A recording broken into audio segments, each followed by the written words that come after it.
आज 19 मार्च 2025 साल cellular jail visit করছি কুখ্যাত সেলুলার জেল। এইবার যাব এবার যেখানে বন্দীদের অত্যাচার করা হতো সেই অত্যাচারের ঘর।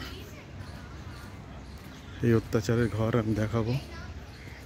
লাইট অ্যান্ড সাউন্ড শো এখানে হয়।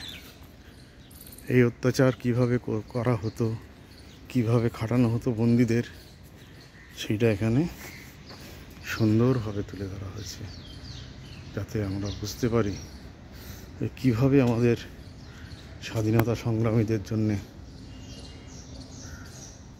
তারা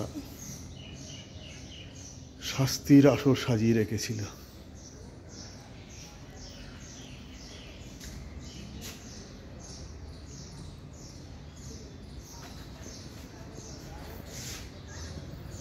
অয়েল মিল, অর্থাৎ এখানে ঘানি টানানো হতো,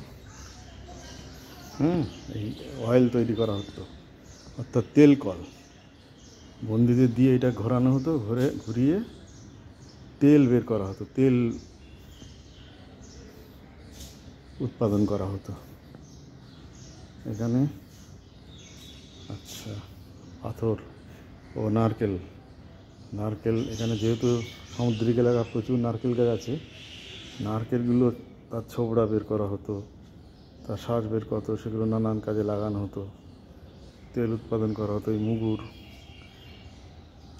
এই ডাল ভাঙার জন্যে এগুলো করা হতো, এসব দেখা যাচ্ছে। এই হচ্ছে অয়েল মিল। এটা তেল, ওই যে নারকেল বেরোলো সেইটা হয়তো নারকেলের তেল তৈরি করা হতো এটা দিয়ে। আচ্ছা, এবার আসছি এই অত্যাচার, এই যে চাবুক মারত, এইভাবে বেঁধে রেখে বন্দীদের ফ্লগিং ফ্লেম, বন্দীদের চাবুক মারা হতো।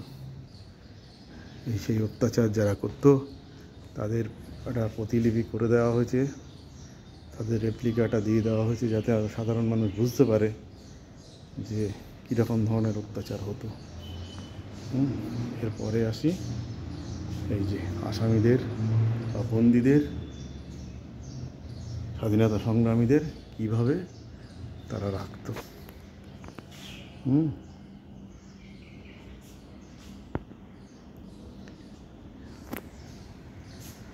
তার গলায় বেড়ি, হাত পাও শিকল দিয়ে বাঁধা, যাতে পালাতে না পারে। পালিয়ে যাবে কোথায়? পালানোর তো পথ নেই। পালালে পেছনে সমুদ্র। পালালে সমুদ্র, কোথায় যাবে?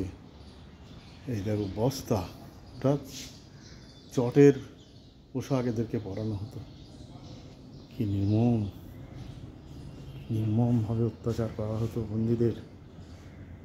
সত্যি এগুলো না দেখলে বোঝা যায় না। মনটা খুব ভারাক্রান্ত হয়ে গেল, খুব মন খারাপ লাগছে এসব দেখে, কীভাবে আমরা স্বাধীনতা অর্জন করেছি। যাই হোক, এইসব প্রণম্য স্বাধীনতা সংগ্রামীদের পায়ে আমি আমার মাথা নত করে শত কোটি প্রণাম জানাচ্ছি।